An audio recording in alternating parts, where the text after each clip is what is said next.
নমস্কার, world news Bangla চ্যানেলে আপনাদের স্বাগত। ডিএ মামলা শুনানিতে ফের সুপ্রিম কোর্টের ভর্ৎসনার মুখে পড়ল রাজ্য সরকার।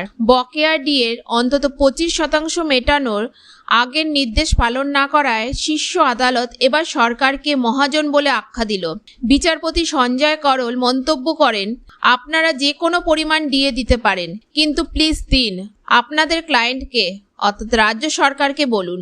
সরকারি কর্মচারী পরিষদের আইনজীবী PS পাটোয়ালিয়া বলেন, কেন্দ্রীয় সরকার বছরে দুবার ডিএ দেয়, কিন্তু রাজ্য সরকার 1 বছর অন্তর দেওয়ার পর এখন আর দিচ্ছেই না। তিনি আরও বলেন, বকেয়া ডিএ প্রয়োজনে কিস্তিতেও দেওয়া যেতে পারে, তাতেও তারা রাজি।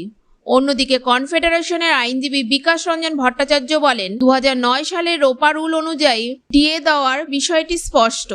রাজ্য সরকার পঞ্চম বেতন কমিশন মেনেছে এবং বছরে 2 বার ডিএ দেওয়ার কথাও জানিয়েছে। তাই এখন রাজ্য ডিএ দেব না এমন কথা বলতে পারে না। বৃহস্পতিবার এই মামলার পরবর্তী শুনানি হবে।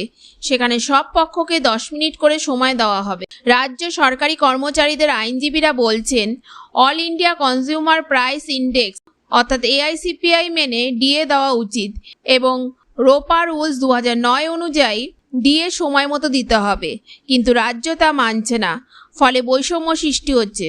কিন্তু কিছু কর্মী কেন্দ্রীয় হারে ডিএ পাচ্ছে, যেমন দিল্লির বঙ্গভবন, চেন্নাই কর্মরত কর্মীরা। একই দিকে রাজ্য সরকারের অন্য কর্মীরা পাচ্ছেন না। বন্ধুরা, আগামী শুনানি শেষে আমরা জানতে পারবো ডিএ কিভাবে হবে, রাজ্য মানবে কিনা। আপনার মতামত কমেন্টে জানান, লাইক এবং সাবস্ক্রাইব করতে ভুলবেন না। আবার দেখা হবে পরবর্তী আপডেটে। ধন্যবাদ।